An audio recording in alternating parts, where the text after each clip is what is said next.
Thank you everybody for joining this Africa Unconstrained webinar. It is the 7th and the last in our series, and we have a really fantastic discussion lined up for you. I hope you're all really excited to join. I certainly am. My name is Ryder. I'm the CEO of Development Reimagined, which is an international development consultancy headquartered in China. We also have offices in Kenya and the UK, and we're really pleased to be here with you today to share this important discussion and bring to you some brilliant panelists to discuss issues related to Africa's development and in particular financial development. Before I introduce our fantastic lineup of speakers today, panelists, I would just like to do a little bit of housekeeping. First of all, there is some interpretation available for those of you who speak Chinese or French more fluently than I do. You can follow that. There's a button just there for you to listen to the Chinese or the French translation if you would like. And we will also have a Q&A session. The Q&A is open, so please, those of you who are attending, please, in the audience, please do share your questions. Share them as soon as you can as they come to you as you're listening to the panelists. We look forward to that session and discussing what your observations and your concerns are as part of this discussion. And also we will also have a couple of polls as well for the audience. So I think hopefully that will be something of interest. We always do that in these webinars so that we actually understand who we're talking to, who we're talking with. So I hope you'll engage in that too. So without much further ado, let me introduce the topic of our discussion today, of this 7th last webinar in the series, Africa Unconstrained series. The topic today is going to be on special drawing rights in particular. And the question is, the overall context is the world's largest lenders of last resort. The world's largest lender of last resort, as you know, is the IMF. And the question is, what is the IMF? What can the IMF do, in particular through special drawing rights, to help address the COVID-19 recovery and other grey rhinos? Grey rhinos is a term which was introduced by Michelle Wicker into this world and had been really helpful in terms of helping us think through these issues, which are certainly predictable. That's what she says, they're predictable, but they are slowly predictable. And so whether countries, whether governments, whether organizations actually deal with them is obviously a massive choice. And so issues such as COVID-19 and climate change fall into that category. We're going to be focusing on whether special drawing rights issued by the IMF can be reallocated to ensure African countries can finance these kinds of grey rhinos. And if we do come up with some recommendations, hopefully we will, I'll be asking our panelists to do that. If we do, that will be wonderful. We may also touch on wider issues to do with Africa's financing, touching on some of the other issues that we've talked about in this webinar, but our key point will be around special drawing rights. So who's going to help us do this? Well, I have 3 fantastic guests here with me. I'll introduce them to you in turn. First of all, I've got Gyude Moore, who's a Senior Policy Fellow at the Center for Global Development. He's a former Minister of Public Works, former Minister of Infrastructure in Liberia. He was in that role from 2014 to 2018, and he also served as Deputy Chief of Staff to President Ellen Johnson Sirleaf, and was also head of the President's Delivery Unit at the time as well, and looked over public sector investment programs. So very, very, very relevant experience Gyude has, and he's also put proposals out on issues around the SDRs and on Africa's financing in general. So we're really pleased to have him here with us today. He also did play a crucial role in supporting President Sirleaf's and Liberia in responding to the Ebola outbreak in West Africa and shaping that post-Ebola outlook. So we're really pleased to have you here with us. Thank you, Gyude, for joining us. I also have Jason Braganza, who's the Executive Director at AfroDAD, which stands for the African Forum and Network on Debt and Development. He's a Kenyan economist, over 10 years experience working on international development in Africa. And he has been working over the last decade on trade, regional integration, finance for development, and tax, illicit financial flows, domestic resource mobilization, and also poverty and inequality, of course. Before becoming ED at AfroDAD, he was the co-head and program director of tax at the International Lawyers Project, leading legal pro bono tax reform. And he was also the deputy executive director and head of research for the Tax Justice Network Africa. And he also worked at Development Initiatives, which is where we first met while he was doing that in the Africa Hub. And he was also an economist at the Ministry of East Africa Community in Kenya. So really pleased to have you with us, Jason. I know AfroDAD have been following this issue, been shaping policy on this issue, writing letters and so on to IMF and global organizations and leaders on Africa's financial needs and debt issues. So we're really pleased to have you here to share the organization's perspective, your perspective on these questions. Thanks, Jason.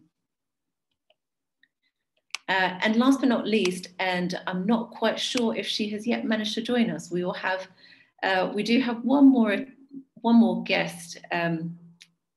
She hasn't joined us yet, has she? Oh dear.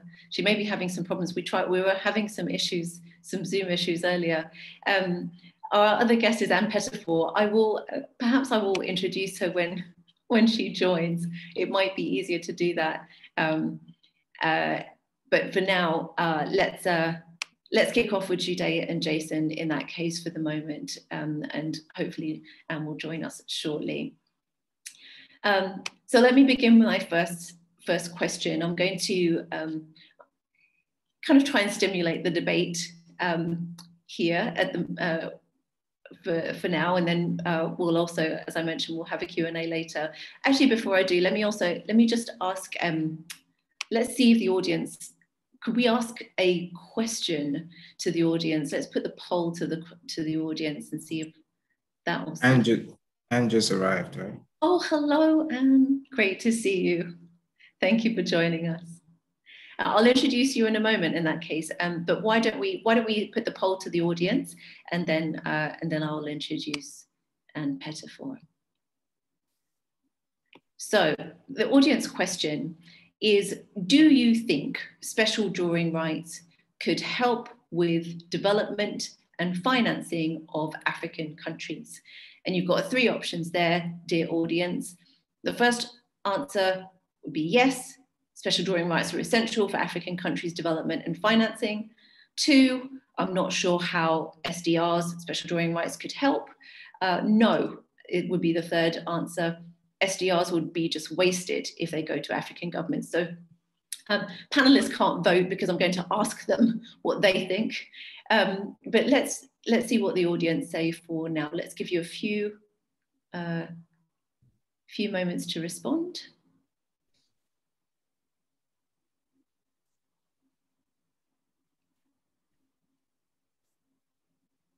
Should we let the audience respond?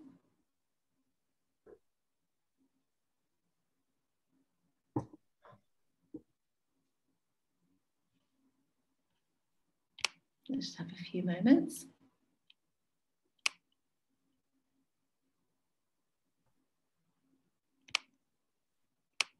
Is the audience voting?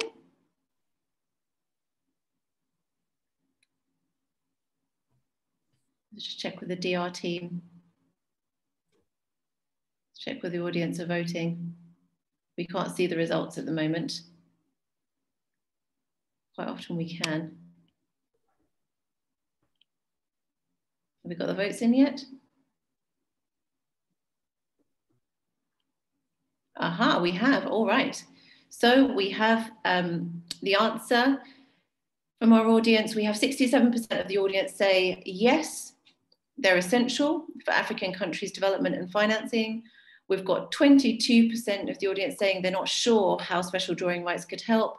And 11% say they'll just be wasted if they go to African governments. So, right, let's have our panelists answer this question. But before we do, let me just introduce Ann Pettifor, who has just joined us. Thank you so much. I'm glad the Zoom linked worked this time. Ann Pettifor, really wonderful to have you with us. She's a fellow of the New Economics Foundation and the director of Prime Economics. She's a political economist, she's an author and public speaker. And in 2006, she warned of the great financial crisis in her book, which was called The Coming First World Debt Crisis. And she authored another book in 2008 called The Green New Deal. And she's also authored The Production of Money, which is all about the nature of money, debt, and the finance sector. She's been awarded several prizes, including the Hannah Arendt Prize in 2018. She's been leading a number of discussions on debt cancellation and led those discussions for the Jubilee 2000 movement. Made a huge impact on that. So we're really pleased to have Ann with us today. Again. Thank you so much, and I'm delighted to be here. Just apologize for being late. No worries, thank you so much. All right, so I was going to kick off a first question to Gyude Moore. Gyude, what's your view on special drawing rights, whether they're needed, the case for reallocating special drawing rights to African and other poorer countries to deal with something like COVID-19 and or climate change, these sorts of grey rhinos? Is that enough? Are they needed? What about other financing gaps? What's your view on this, Gyude? Thanks again for having me, Hannah, and really glad to be here this morning. This saying became famous when Reimagined was chief of staff to President Obama, that you don't let a good crisis go to waste. And so I think for those of us who've been thinking that the international system, the architecture of global international finance, especially development finance, has been inadequate in terms of addressing the needs of countries, the poorest countries in the world. And a crisis like this one becomes an opportunity for us to advance our idea of restructuring or refitting the global international finance architecture so that it will be able to. So for example, on the SDRs, we know that first, just based on the quotas, the lion's share of the new SDRs are going to go to the countries who in this position are least in need of it. So in Africa, for example, the top 7 economies will account for 50% of the SDRs.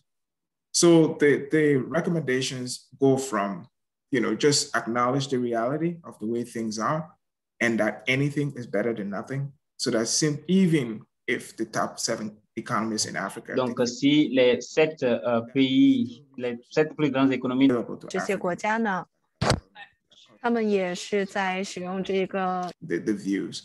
There is a view that says, there should be some sort of onward lending and reallocation after that, but it can't be just for free. I mean, this is an opportunity, just the same way that people who've called for reform in terms of quota allocation for SDRs, there are people on the other side who believe that there are public financial management reforms that need to happen in African governments. And this is an opportunity for you to do that. So you don't just extend an extra SDRs to African governments without attaching strings in terms of changes that should come in the public financial management.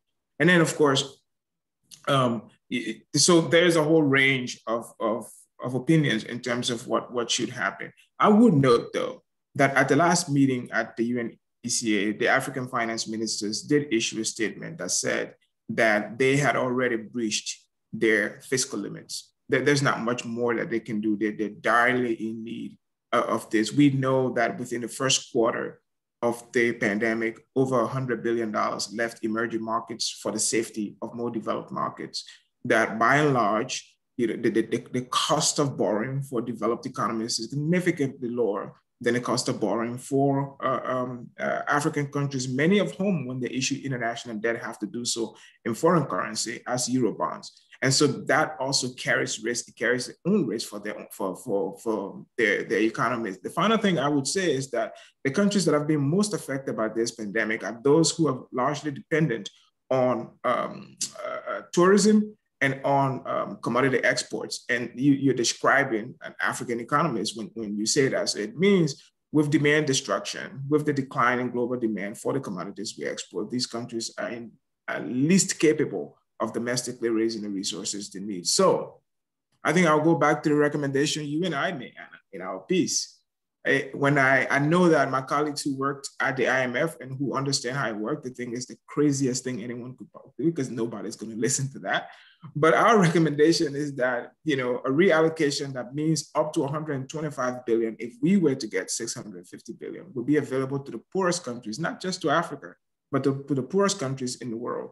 Because this affords us an opportunity to address big development questions that previously we hadn't. So I think on this, because I'm on the public record of having made that recommendation, I'm going to stick with that today. And thank you again. And I'll end my first comments there. Thanks, Jude. And like our audience, you're allowed to change your mind as well. But if your mind is just strengthened by these discussions, that's also fine. I mean, there have been plenty of responses to the proposal that we made around SDRs, as you said. But there've also been other proposals from others. So this is an opportunity to discuss those and to think about what really works and what won't work. Jason, what has Afrodad been saying with regards to SDRs? I know there has been this 650 billion decision that has been taken. Does Afrodad think that these should be reallocated? Are they sufficient? What needs to be done? Great. Thank you so much, Hannah, and to Gyude and Anne. This is a very great moment to be having this conversation, actually, given that the IMF's World Bank spring meetings have just concluded, and we're sort of deep into the financing for development UN meetings this week. And I think there's no apt time to have this discussion. I think I'll just start off by saying, Afrodad's position and that of many of our civil society partners across the continent on special drawing rights is that it's not the silver bullet that everybody thinks it is for the African continent. And it should not be seen in isolation vis-a-vis the other debt relief measures or debt instruments that are being put forward to provide immediate liquidity and immediate fiscal space for developing countries at this moment in time, and specifically on the continent. The original figures that were being estimated towards the autumn or winter last year by UNCTAD, for example, were to the tune of about 2.5 trillion US dollars, right? And this had accounted for the entire financing package that would be needed, of which I think 1 trillion was going to be from SDRs. Nonetheless, we've gone from trillions to billions, and the way things are looking, we might even be moving from billions to millions. And so things aren't looking so good in that regard. And if we were to take the current figure that's being discussed at the fund of 650 billion. And you sort of use the current allocation models, the amount that's coming to the continent, sub-Saharan Africa, is about 22 billion of that 650. So you can actually see it's quite a tiny amount, which means then if further break that down into individual countries, the amount of resource that's available from this SDR allocation is going to be very little relative to other finance that's available. Now, the question is, how do SDR, or how should SDRs work with other initiatives that are currently in place? And for Aphrodite, this is something that we have been stating categorically, that we see them working with an extended or an extension of for example, the debt suspension service initiative, a greater inclusion of all creditors and IFIs through the G20's common framework. And we feel that only through this sort of approach and holistic approach can the SDRs then actually tend towards having a more impactful status or a more impactful role in supporting and buffering African economies as they try to climb out of this current crisis.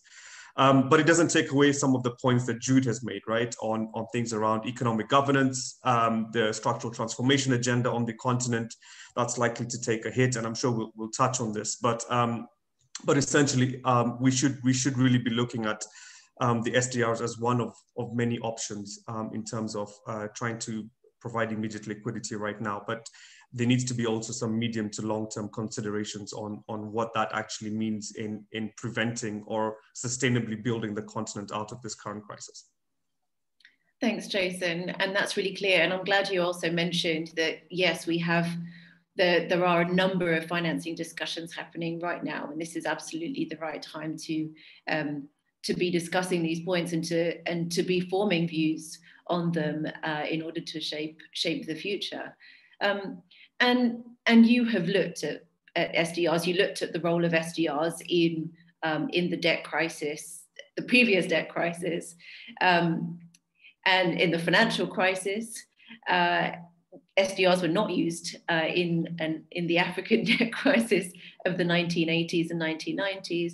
So what's different now? Why would we be looking at SDRs now? And is there a case for reallocation in your view, or use in a different kind of way? Anne, please go ahead. Going to I think you're still muted.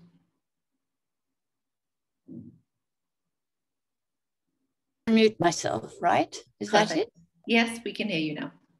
And I can't see you now for some reason. Let me just, where are you? Never mind.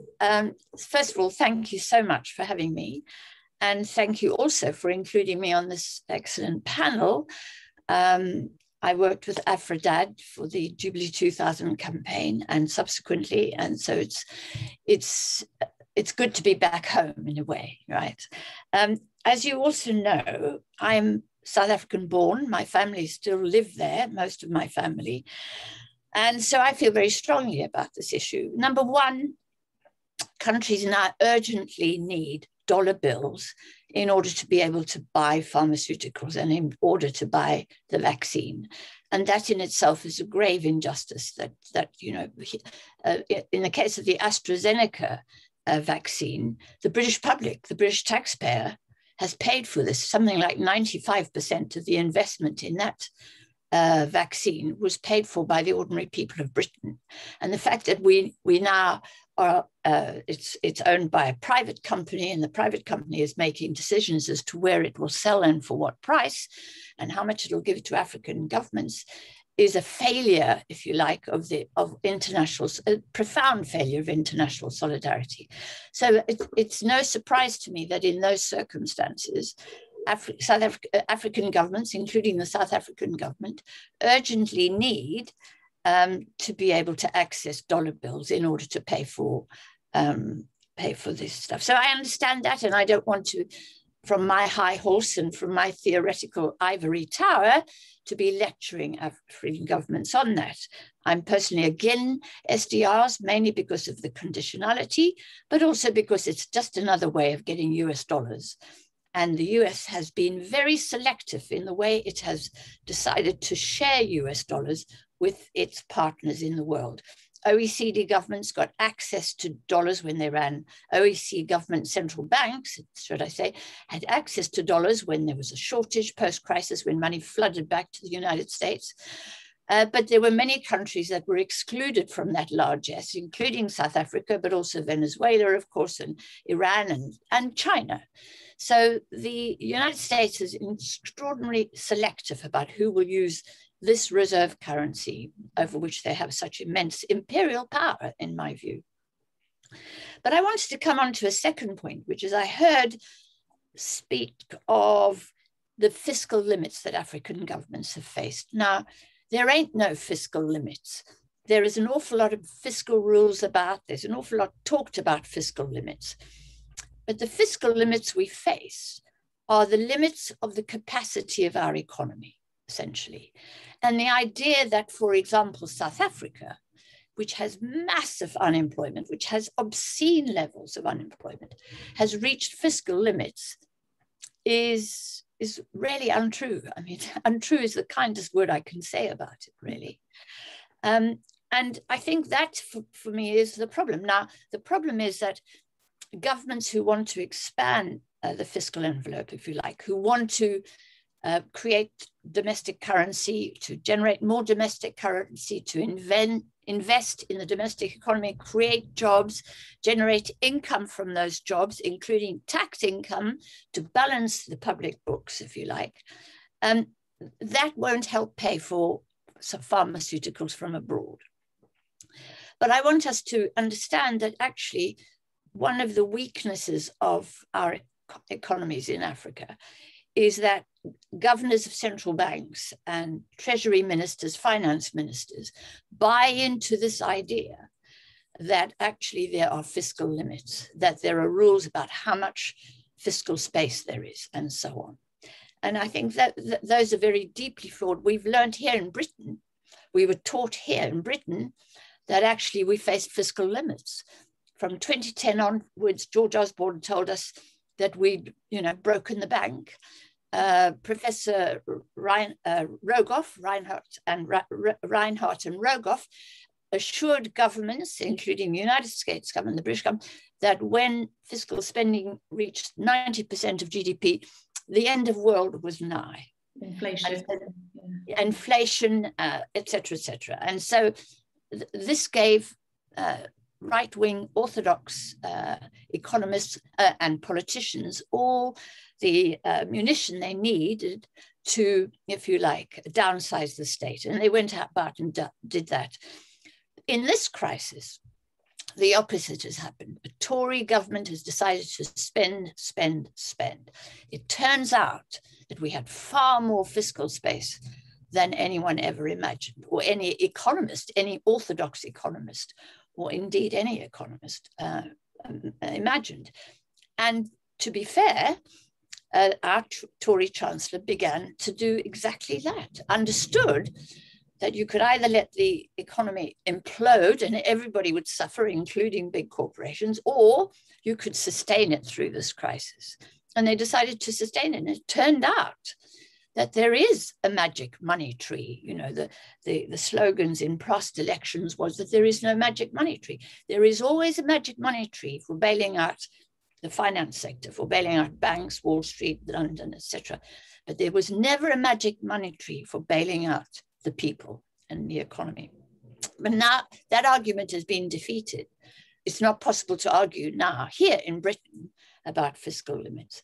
But I see in Africa that there are still these conversations going on. So, while I accept that temporarily, and I'm very unhappy about it because of IMF conditionality, and IMF conditionality is about reorienting every African government so that it's aimed at exports.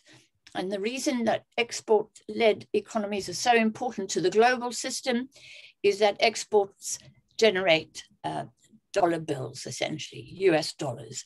And those can be bought to pay for computers or whatever it is that are not being made at home. So all economies have been oriented towards doing that. And that is really very helpful, if you like, for the international financial system, which benefits because they are not prepared to accept repayment of debts or anything in South African rands. They have to have US dollars. But we shouldn't be going along with that orientation of our economies. We should be attending to the people of Africa. We should be building their capacity. We should be building up their health systems to make sure that Africans are as healthy and as, what's the word I want, have all of this, the education and the skills that they need in order to participate fully in the economy. So long as we accept that actually governments don't do that, shouldn't do that, but instead should focus on exporting commodities, so long will we have injustices of the scale that we have at the moment, but so long will the US dollar be powerful, and will the international financial system have, and institutions like the IMF have, such power over African governments. So I'm sorry for that long intervention, but I feel very strongly about this. No, it's great. And I think this is the point. We need to discuss these options. We've actually had a discussion. One of the webinars was focused on those questions around fiscal space and what is the evidence actually behind, for instance, the 60% debt to GDP ratio, which is often used to say, well, okay, now countries need to stop spending. And as part of that discussion, we also talked about the fact that many of where there is scrutiny and surveillance through IMF, for instance, through the programs, debt sustainability programs, the assets of countries, African countries included, are not taken into account. It's literally just an examination of liabilities, which is very restricted, and also, of course, the evidence itself is 60%. So there's real issues around those issues. So would you, around those calculations? So would you say, and I'd like Gyude and Jason to come in here as well, would you say then the answer is not SDRs and it's expanding fiscal space, or would you say it's something else? How do we provide extra finance to deal with Grey Rhinos? How do African countries build up that finance and immediately as well? So I would just, I very strong opinions there, and on the question of this, my favorite professor in undergrad was a Lebanese American, and he said that international affairs followed the golden rule. And every kid growing up who's heard of the golden rule understands the golden rule to be, you do unto others as you expect them to do unto you. It's like, no, not that golden rule, the other golden rule. And the other golden rule is he who has the gold makes the rules, right? And so for most African countries, I mean, this is the environment in which we have to work. This is the environment in which we have to, and I'm here, as I noted, I mean, to Ann's point, the Trump administration, just before they left office, did a $900 billion stimulus package. So the Biden administration comes on and does, is it 1.2 trillion? And now considering a 2.3 trillion. Some mainstream economists like Larry Summers, have been arguing that the economy might overheat, and there will be, and it appears like the Biden administration is ignoring them. The Biden administration is ignoring, the economists who I would say held great sway between 2008 and now. But I don't know if that kind of space is available for African actors, right? Because we're talking about African actors who, even before the pandemic, the UNHCR reports that up to 25 economies on the continent were spending more on debt servicing than the combined spending on health, on education, and something else, and social services. We're talking about countries, many of whom depend on some form of budget support, whether it's from the EU or from other donors, for them to be able to run their economies. And so the autonomy to act, the freedom and independence to act at exactly the moment when you are turning to, the owners of the gold, for support of your economy, it makes it's very, very constrained environment for African countries to perform and act as autonomous actors. What I would say, though, in thinking about this is, it's hard for us to talk about the international system and where Africans stand in the international system if we don't talk about why, right? There is a pattern of trade that goes back to colonial times that sees Africa as almost exclusively as a source of unprocessed goods, but as a market for finished goods. And just basic understanding of economics know that the lower you are on the value chain, the less value you actually extract from the process. So for example, in South Africa today, South African farmers, peer farmers, are frustrated because it's taking more than 14 months to get any clearance for them to be able to ship to China. What Africa produces in large quantities are agricultural products, but exporting those agricultural products to Western markets face huge non-tariff barriers.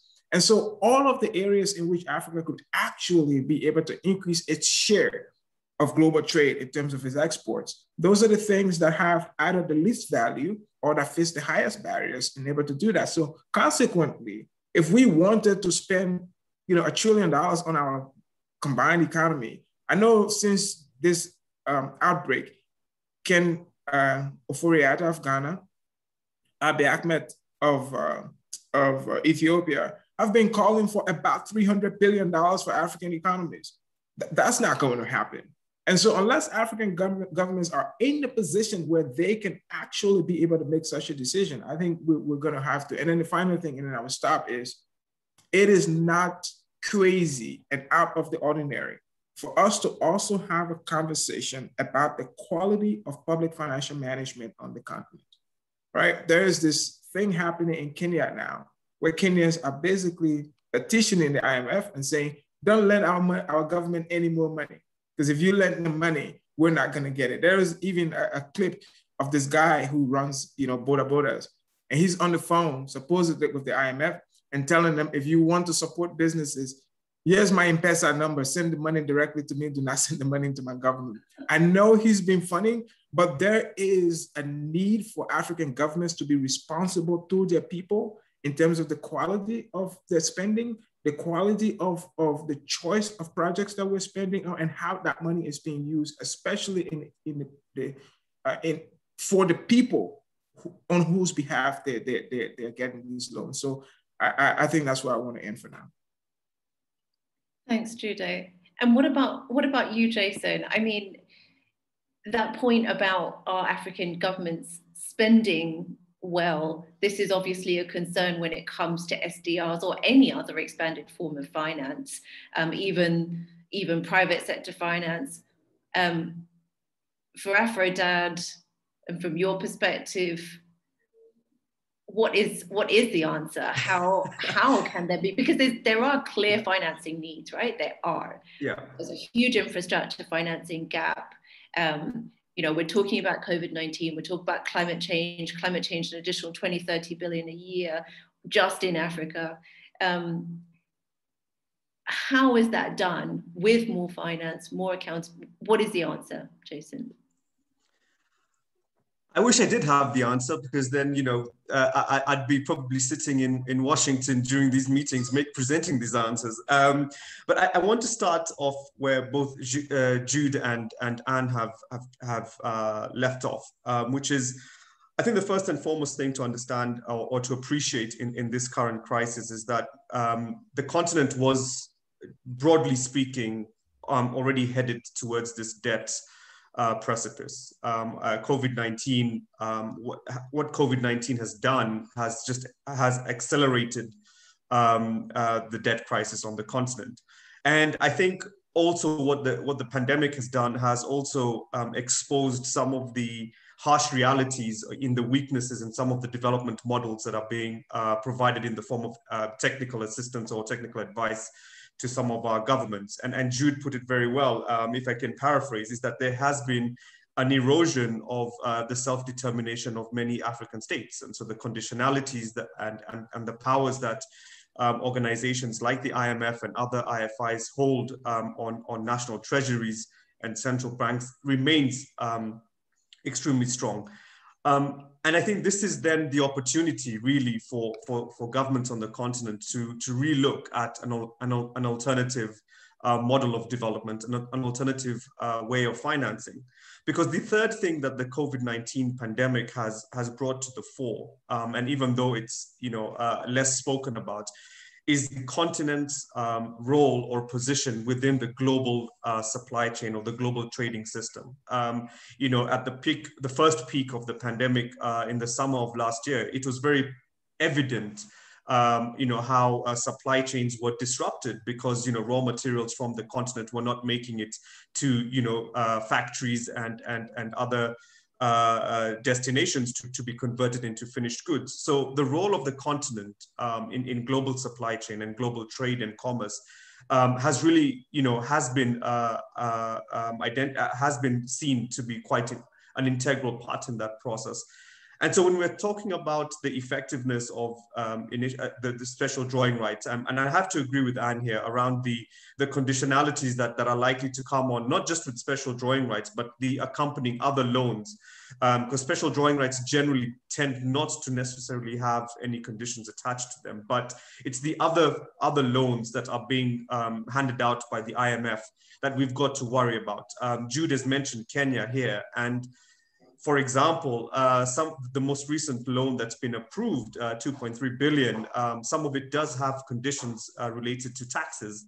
So for example, hikes in fuel tax here in Kenya. And this is likely to have an impact on Kenya's ability to recover because the fuel, you know, is a major source of energy. If you want industry to recover, this is going to be quite difficult. So the question is, how do we, as different actors, first of all, number one, get the agenda on self-determination of the continent, you know, to be at the forefront of any sort of recovery at the political level in terms of alternative.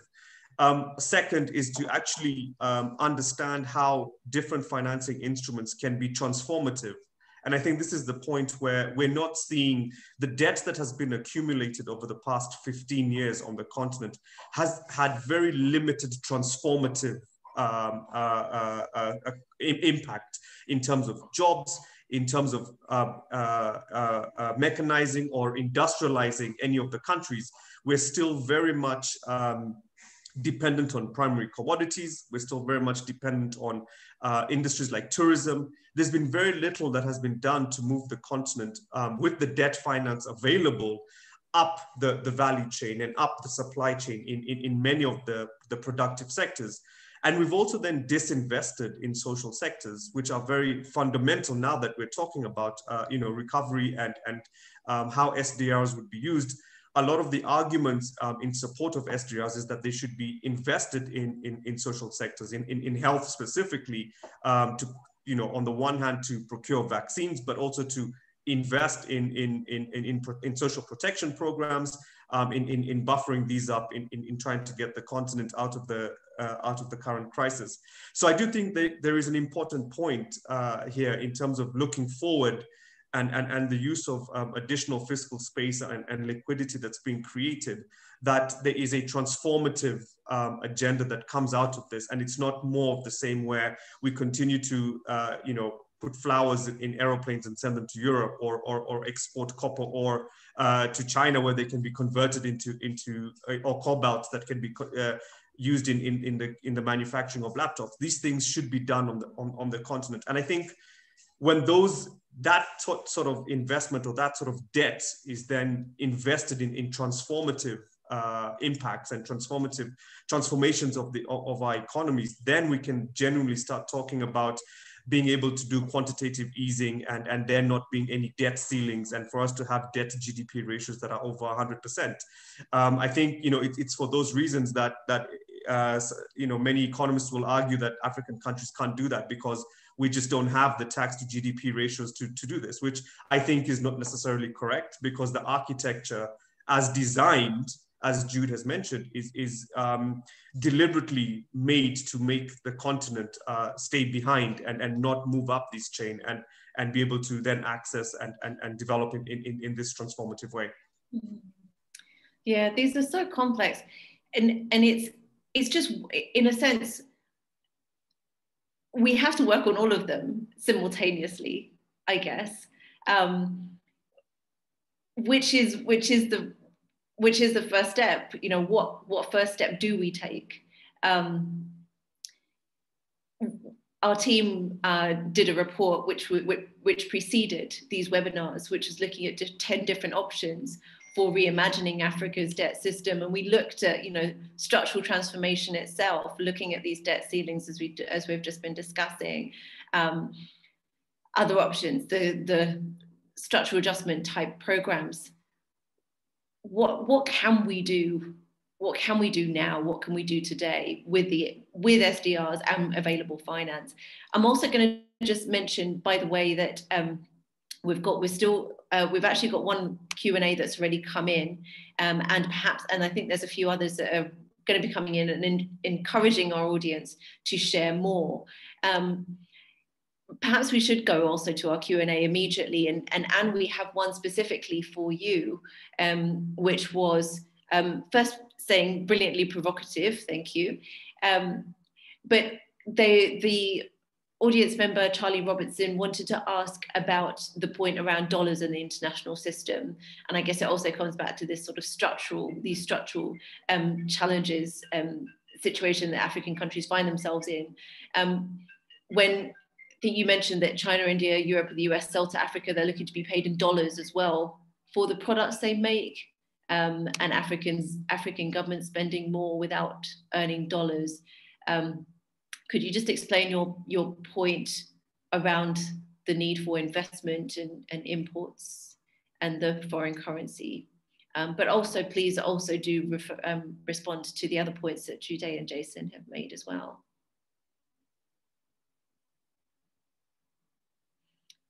I think you're on mute again, Anne. Gosh, you'd think I'd worked this out by now. So Charlie is asking about whether or not, if Western governments are demanding Western governments and big corporations demand to be paid in dollars, what is the answer to that? Well, my answer to that is, and I wanted to pick up on 2 points. One, something Jude said about governments have to be responsible. And another point that Jason made, which was that without the tax revenues and without the tax base, how can Africa expand the fiscal envelope? And my answer to those questions, I'll start with Jason's point. The reason why African governments have a low tax base is because they have massive unemployment, basically. The tax base comes from jobs, from the creation of jobs, because as you and I know, when you get a job, you get paid at the end of the month, but you also have to pay taxes. Of course, if you're Amazon, you can get around that. But anyway, for individuals and even for households, we all pay taxes in some form or another. We might pay as we earn, or we might have to pay when we go shopping or whatever. So if you increase unemployment, and this comes back to Jude's point about governments being responsible, I think African governments are hugely irresponsible. They tolerate levels of unemployment which would be intolerable in the West, in democracies in the West, right? And if people are angry about that, they've every right to be angry about that. And that brings me back to where do we go, given that we're in this global system? We need to buy computers, we need to buy whatever, fertilizer or whatever, which costs dollars. Where do we go? Well, I've been arguing for a very long time with my African friends that we should go the way the Western governments went. Western governments didn't become rich just spontaneously. They began by building their economies on 4 pillars. And the pillars were these. One, they ensured that their people had food, agriculture. Secondly, they ensured that their people had a roof over their heads, construction. Thirdly, they made sure that their people were healthy. They provided health services. And in Britain, we have a national health service, which is free to everyone at the moment. And finally, they educated their people, right? If you look at a little country like Jordan, Jordan has got nothing. It's a desert. I've been there. It's extraordinary.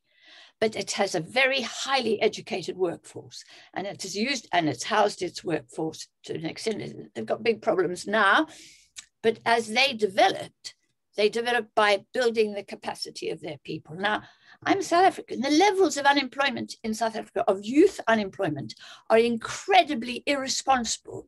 Irresponsible both in terms of a politician's responsibility to the mandate, to the election, to the people, but irresponsible in economic terms. Because if you want to balance the public books, if you want to balance the public finances, and I'm in favor of having public finances that are stable and balanced. I'm not one of these, I'm not an MMT who believes you can just spend and there is no limit. I don't agree with that. I think the economy has to be in some kind of equilibrium for the sake of everyone's stability. But if you want to balance the books, the very best way to do that is to create jobs. Now, you know, it's very hard to create jobs in the techno sector if you don't have that as a base in your, but everybody has agriculture. And I know, and I've had huge rows with DFID and the British government here on this question of agriculture. I know that one of the biggest poverty reduction strategies is to expand agriculture, to ensure that people can feed themselves, that they can have enough food. Secondly, construction. You don't need to import bricks. South Africa makes its own bricks. It's completely capable of making its own bricks. And most people do make their own houses. I know, I've seen that. So that. Health, probably more difficult. But, you know, if people are fed and if they've got a roof over their heads, you're beginning you're on the road to establishing health. And then there's education. You know, and these are subjects that are neglected. These are areas that are neglected by African leaders. Wealth in the United States and in Britain was built on those pillars, right? And once their people were educated, fed, clothed, and so on, and kept healthy, then it's possible to expand and develop further. And so, I mean, this I know is good ivory tower stuff from me, sitting here comfortably in Britain. And I take completely Jude's point about how, you know, in these current circumstances, governments have no choice. African governments have no choice. But I also think that African governments don't see it as a priority to build the capacity of their people to create jobs. And I say this, I personally was very involved in the transition from apartheid to Nelson Mandela coming back. And God, it broke my heart to watch Nelson Mandela being blindsided by the IMF and the World Bank. What was needed at that point, more than anything else, was decent housing for African people. And pretty soon the ANC was persuaded, no, this ought to be done by the private sector. You know, you can trust the private sector to build housing for millions of people who are homeless or who have inadequate housing. So, you know, we saw how quickly African leaders just kind of walked into the framework established by the international institutions to serve the interests of the richest countries. So while I want to be humble about how easy it is for me to say all this stuff, you know, I also know that the economics profession has actually deliberately, in a sense, undermined the logic, the plain facts of economics in order to serve the interests of the great powers, really. But I come back to this simple point. If you create jobs, you create income for your economy, you create tax revenues for your government, that enables you to spend tax revenues on, for example, education or health, right? But you can't do that if you don't create jobs. It's kind of, you know, the number one thing that African governments should be doing. And I mean, I don't mind if they do it in collaboration with the private sector. You know, we can do that. The key point is that is a fundamental responsibility of an African government. You can see I'm very heated about this. I think, and again, I think that's fair enough. And in terms of jobs, at least, you know, now they are in the SDGs. There are SDGs around jobs. They weren't in the Millennium Development Goals. So it is possible even for development partners to orient around that. Whether that will be the priority coming out of COVID is another thing. There have definitely been African governments who have been saying we want to use COVID-19 finance to improve and create more jobs. We saw and protect jobs. In fact, you know, a country like Botswana had very specific policies on that quite early on as part of the COVID-19 response. Perhaps this is something that can coming back to the overall topic that we were talking about of the SDRs, maybe this is something that kind of job creation as well as recovery and climate change and can be incorporated in that as a priority. It's just who is setting the priorities in a sense. And it comes back to that point that Jason was making also about self-determination, sovereignty, whatever we would like to call it. How much choice do countries have? So I'm going to also ask Jason if you can respond to another Q&A, another question that's come in from the audience, from Nick Anim, which is, can the AFCFTA, or in what ways can the AFCFTA disrupt the stranglehold that the lenders of last resort do have on central banks in Africa, and that which perpetuates this development of underdevelopment that we've been talking about? Can the AFCFTA do that, or is there more needed? How can we get to that viable agenda? Can SDRs even be used as a means to do that? What would be the way to do that? Jason. Yeah, thanks for that question. And I'd like to link it up to how, you know, what Anna said with regard to where do we go and how do we then expand the tax base, right? The ambitions of the continental free trade area has that exact ambition, right? It's to move the continent up the value chain, up the supply chain in a more integrated and harmonized way, and then by extension expanding the continent's tax base. And I think, you know, some of the elements that are within that that are contained within the continental free trade area are the beginnings or the foundations of actually genuinely moving towards the structural transformation agenda that's envisioned in Agenda 2063. Just to illustrate this with a couple of examples, if you look at what's happening in Ethiopia with the massive city that they've built there that's doing manufacturing and car assembly. If you look at what's happening in Rwanda, the same, you know, with the idea of them also doing car assembly and mobile phone assembly as well. These are the kind of ideas that, you know, if integrated within the framework of the continental free trade area, will actually move the continent from being the source of just raw materials and actually get us to the place where we're doing at least intermediate to finished goods, where there's high value, where there's, you know, in terms of the production line, you've got opportunities to create jobs. But at the core of this, and I really like the point that Anne made on agriculture. I've seen it happen here in Kenya, where we've substituted food farming or food production during the colonial times for cash crops. And now we've even substituted cash crops and destroyed the cash crop farms now for big mega cities, right? And for the massive mega infrastructure projects to go. And you know, the food security in Kenya is so precarious that we face a drought almost 2 to 3 years and famine. And so we have to rely on importing the most basic of foods that we used to have in plentiful. So things like maize or rice, wheat, things like this. So I think there's an important conversation here to really go back and relook at our development model.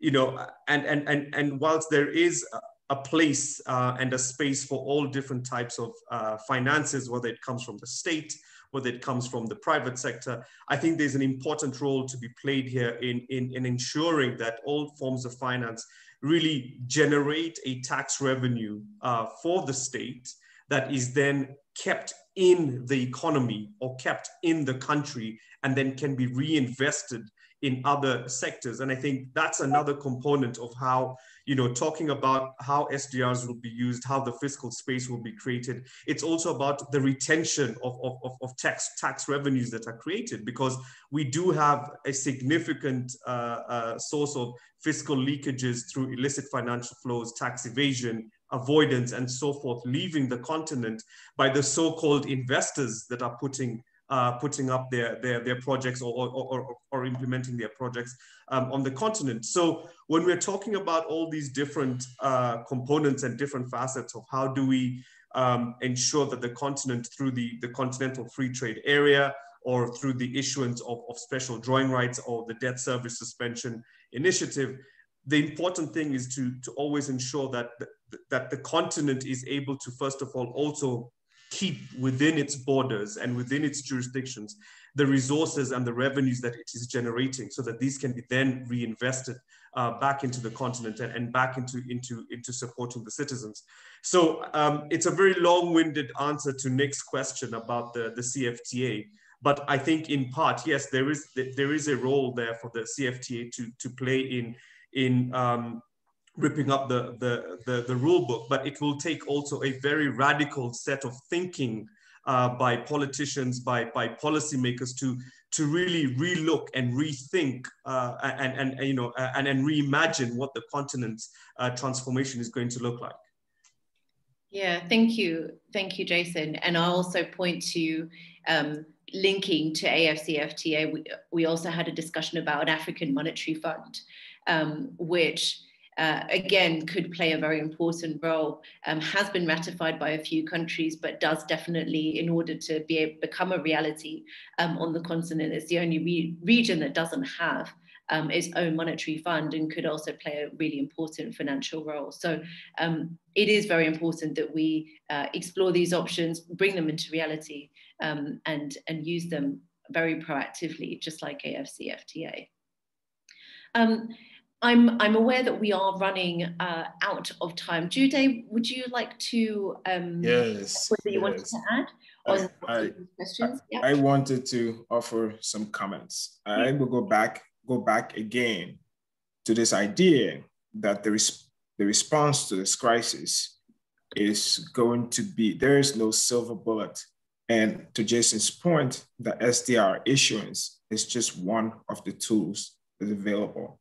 There's the hope that we can extend, at least under the general framework, extend the suspension of debt servicing to the end of this year and possibly to the end of next year. I think that would be very useful for countries who then free up that money to be able to invest. But I think, come back to this idea of a crisis being an opportunity, that we can begin to think of what industrial policy would look like across Africa. And we can develop that industrial policy in concert with each other, so that we don't develop 54 industrial policies that are at cross purpose with each other. And the AFCTA can provide a role in terms of harmonizing how we do that. And this comes back to Ann's point and Charlie's pushback in the comment section. I listened to, I have a column coming out in Africa Business, and I just in terms of how do we create jobs to be able to get Africa to that point. And I think there are three ways that we can go about this. Well, one of them, of course, is agriculture, and to Ann's point. The second one I talked about is in the mining sector, because of the amount of minerals that are mined on the continent. And then I talk about manufacturing. But I just, to just make a quick point, I wanted to talk about the agriculture sector. In 2019, and for my column, this is what I used. In 2019, Trigger Foods, a business-to-business platform in Kenya, put out a call for proposals. They want to contract farms, but they asked that the farms be at least 50 acres, that the farms be connected to the main roads, be accessible by a main road, that the farm either had water access, or that whoever owned the farm should be able to self-finance irrigation, and that the farm should be fenced. And they provided a market. With competitive prices for whatever was produced on the farm. well, the uptake on that call was not going to be very high. And so and one of the reasons anyone who wanted to respond to Twigger's call, the first problem they will face was the issue of land tenure. I mean, on the continent today, most people, when I was minister in Liberia, I would receive guests at the airport, and when we're driving back to town, they'll look, especially Chinese guests, they'll look on both sides of the road and be like, how are you guys hungry and poor when you have all of this land? This is insane. I cannot understand this. And when we drove up country, it was the same thing. They were like, how are you poor? The problem has been there are multiple overlapping land claims from tribal, from clan, from government. And because of that, it is almost impossible for you to be able to do farming on the scale that is required, even for smallholders, to clarify those land claims. So at any point, if we're going to make agriculture a force in the African economy, there has to be clarity on claims. There has to be some sort of order whereby if I wanted to go into agriculture, if I wanted to create a cooperative with 5 farmers in the community, we should have clear limits on who owns the land or some sort of way of being able to do that. Because without that, agriculture, I'm into agriculture. I have a rubber farm, right? And I'm trying to grow cocoa. It is a very, very risky business. And if you can remove the issue of land tenure, you actually make it easier for us, for whoever wants to do it, to take that risk. So I believe, to Ann's point, that agriculture has the capacity, especially if you develop the agricultural value chain, from cultivating to adding value, to absorb a huge portion of Africa's labor force, right? And not just because you're doing logistics, you're doing warehousing, you're doing value addition in agriculture, and it can be our gateway to some sort of manufacturing. But there are very basic things about agriculture that need to be established. So my hope is that as we clamber for debt suspension and debt service suspension, as we call for increase in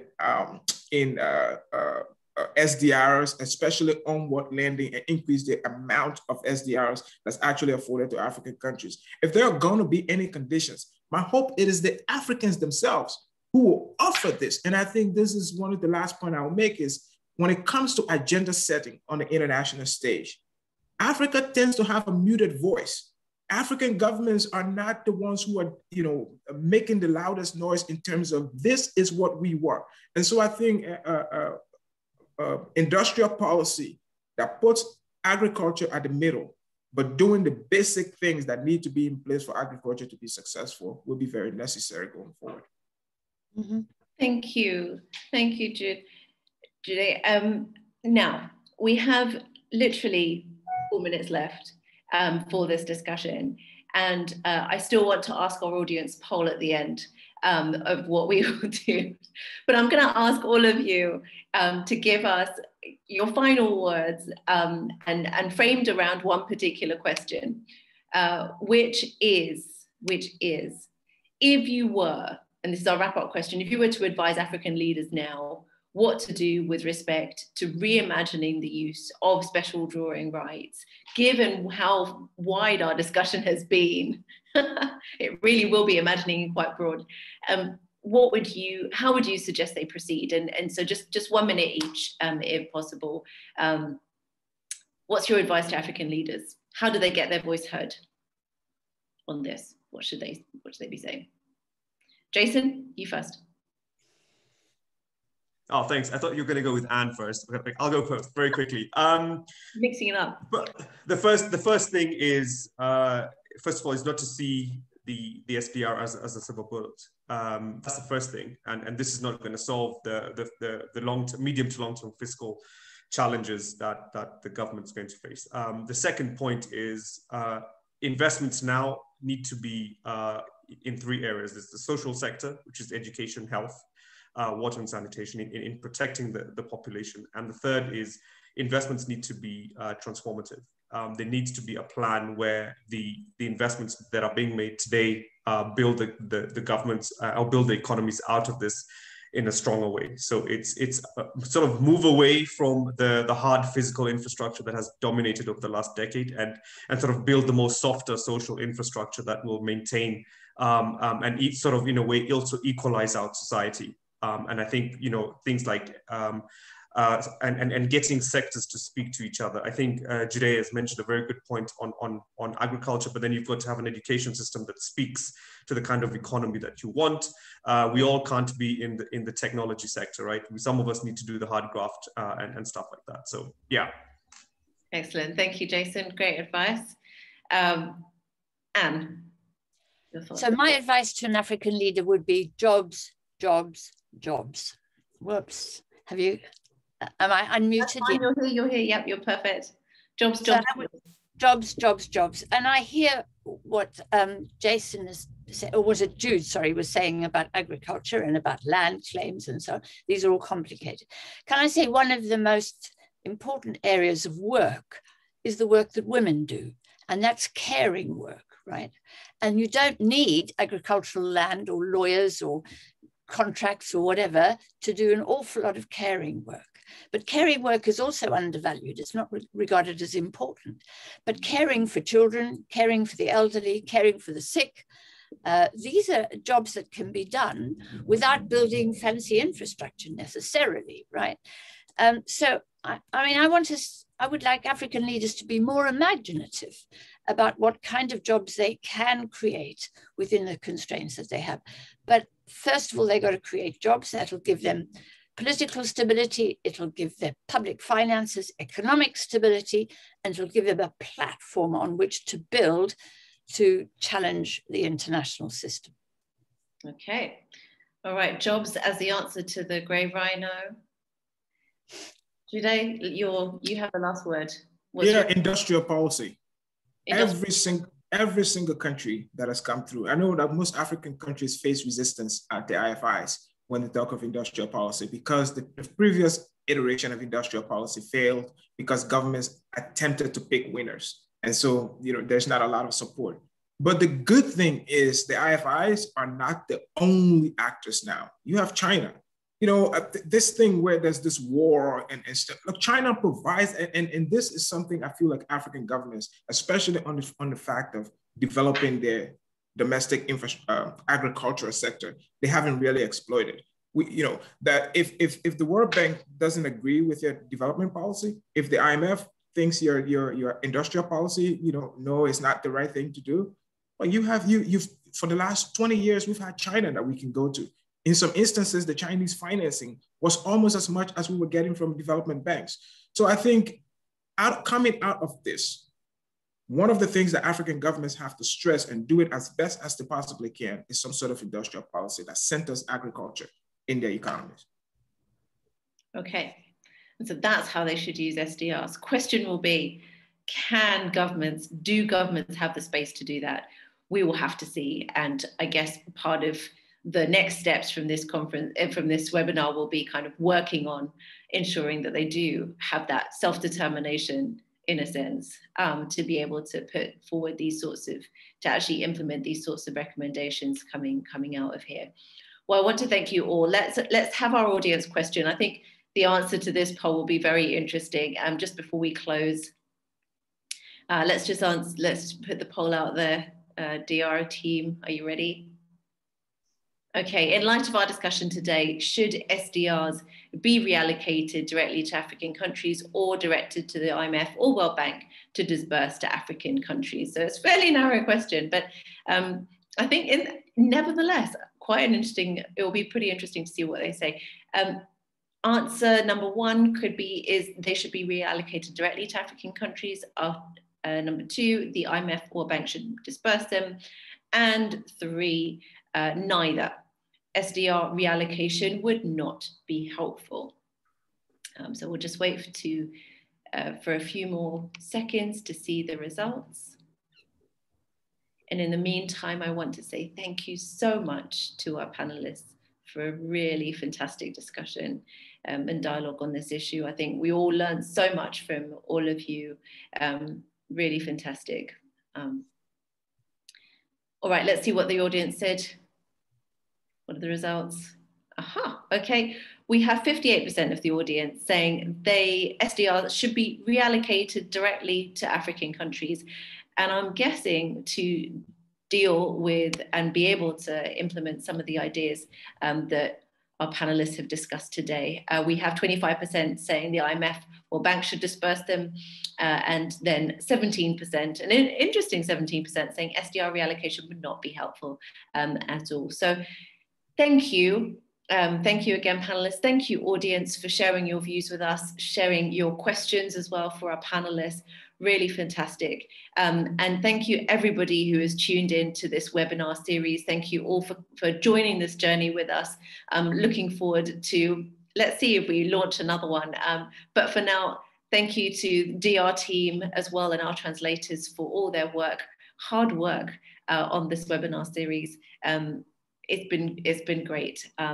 And we look forward to working with all of you again and continuing to work with you all again very soon.